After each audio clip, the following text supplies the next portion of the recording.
Russia accused the U.S. of stealing assets and vowed to respond accordingly. Ukraine uses HIMARS artillery to attack Russian air defense complex.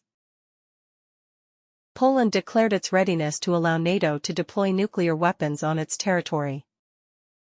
North Korea has fired many ballistic missiles toward the area off its east coast. Russia accused the U.S. of stealing assets, threatening to respond in kind. Russia claims to have grounds to confiscate Western assets after the U.S. House of Representatives passed a law allowing the transfer of Moscow's confiscated assets to Ukraine. Washington passed a law to confiscate Russian assets to provoke the European Union, EU, to take the same step, which will harm the European economy, Russian State Duma Chairman Vyacheslav Volodin announced on April 21.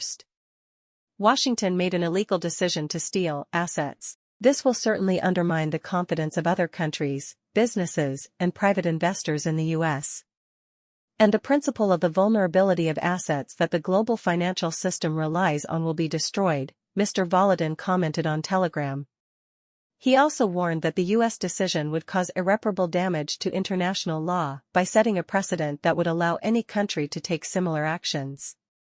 Now, our country has every reason to make proportionate decisions regarding foreign assets, the Russian official emphasized.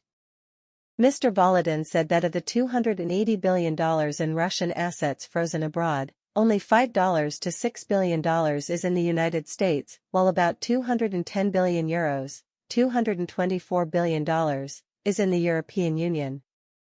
Previously, NBC reported that the House of Representatives passed the Repo Act allowing the administration of U.S. President Joe Biden to confiscate billions of dollars worth of Russian assets located in U.S. banks and transfer them to Ukraine for redistribution. Set. After Russia launched a special military campaign in Ukraine in February 2022, the U.S. and its allies banned transactions with the Russian Central Bank and Finance Ministry, freezing about $300 billion in Russian assets in Ukraine. The West, mostly in Europe. Most of these assets are bonds and deposits in euros, USD, and pounds. U.S. officials see the asset confiscation plan as leverage to force Russia to sit at the negotiating table to end the conflict with Ukraine. However, on the contrary, Moscow has not yet expressed much interest in these negotiations. Instead, Russia vowed to respond proportionately. Russian Foreign Ministry spokeswoman Maria Zakharova accused the U.S. of trying to create a legal cover to steal Russia's sovereign assets, a move that Moscow has repeatedly warned would violate international and domestic law. Weaken the global financial system. Meanwhile, Kremlin spokesman Dmitry Peskov also said that Russia has prepared a list of Western assets that can be confiscated if the West decides to confiscate Russia's frozen assets. HIMARS artillery attacks Russian air defense complex. Ukraine used HIMARS artillery to attack the radar location and command post of the Russian S-300 or S-400 air defense system, apparently causing the radar to be destroyed. Video posted on social networks on April 21 shows a Ukrainian reconnaissance drone, UAV, detecting the mobile command post and fire control radar of the Russian air defense complex, believed to be the S-300 series. Or S-400, along with a number of vehicles in combat status in the fields in eastern Ukraine. It is unclear where the launch vehicles of the air defense complex are, but they appear to have been dispersed and hidden elsewhere. The Ukrainian UAV then transferred the target coordinates to the command center to conduct the attack. Based on the video, experts believe that Ukrainian forces used HIMARS rocket artillery delivered by the U.S. to fire guided multiple launch rockets, GMLRS, containing cluster munitions during the attack. At least 4 rockets exploded above or near the radar location of the Russian air defense complex and nearby vehicles. Submunitions from rockets hit these weapons, creating a large explosion and a column of smoke rising into the sky. The enemy's equipment was seriously damaged.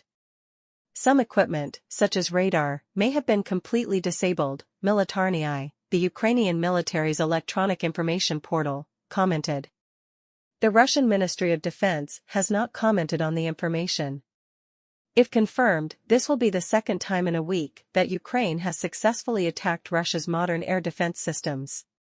The General Directorate of Defense Intelligence of Ukraine, GUR, announced on April 17 that it had attacked Zangkoy Airport in the Russian-controlled Crimea Peninsula, apparently with ballistic missiles, causing 4 S-400 launchers to be destroyed. Serious damage. Images posted on social networks previously also showed at least 3 S-400 launchers destroyed. Rocket GLMRS version using cluster warheads that the U.S. transferred to Ukraine has a range of more than 70 kilometers, dispersing more than 400 submunitions when exploding. This type of rocket can be fired from HIMARS and M270 artillery in the Ukrainian army. Poland is ready to let NATO deploy nuclear weapons. Politico today, April 22, quoted Polish President Andrzej Duda as declaring that Warsaw is ready to allow the North Atlantic Treaty, NATO, military bloc to deploy nuclear weapons on its territory if NATO makes a decision, thus strengthening the alliance's eastern flank deterrence capacity. Russia recently transferred nuclear weapons to its ally, Belarus. If our allies decide to deploy nuclear weapons on Polish territory as part of a nuclear sharing plan to strengthen NATO's eastern flank, then we are ready for that, Mr. Duda stated. The comments were made after President Duda visited New York, where he attended meetings at the United Nations and met former U.S. President Donald Trump. According to the Polish president, Washington and Warsaw have been discussing nuclear cooperation for some time, but did not give details. Poland does not possess nuclear weapons. President Duda said in 2022 that he was negotiating with the U.S. about participating in NATO's nuclear weapons sharing program, a move described as a response to Russia launching a military campaign in Ukraine. According to Reuters, nuclear sharing is part of NATO's deterrence policy, allowing the placement of nuclear weapons in member countries that do not possess this capability. NATO currently deploys nuclear weapons in several European countries. However, NATO has never mentioned the possibility of sending nuclear weapons to Poland. On the same day, Russian news agency RIA Novosti quoted Kremlin spokesman Dmitry Peskov as affirming that Moscow will take all necessary retaliatory steps to ensure security when he was asked about the possibility of NATO sending weapons. Nuclear weapons to Polish territory. North Korea just launched a ballistic missile onto its east coast. Warnings from the Japanese government and Coast Guard said North Korea had fired what appeared to be a ballistic missile. NHK television reported that the North Korean missile likely fell outside Japan's exclusive economic zone. Meanwhile, South Korea's Joint Chiefs of Staff, JCS, announced that North Korea had launched objects suspected of being several short-range ballistic missiles from an area near the capital Pyongyang. Further details about the launch were not disclosed. The above information was announced while Admiral Kim Myung-soo, chairman of the JCS, welcomed Commander of the U.S. Space Command, General Stephen Whiting, today to discuss North Korea's reconnaissance satellite development process, as well as the growing military cooperation between Pyongyang and Moscow. After the summit between the two leaders of the U.S. and South Korea in September 2023, North Korea was suspected of providing weapons and ammunition to Russia to carry out a special military campaign in Ukraine. However, both Pyongyang and Moscow denied the accusations.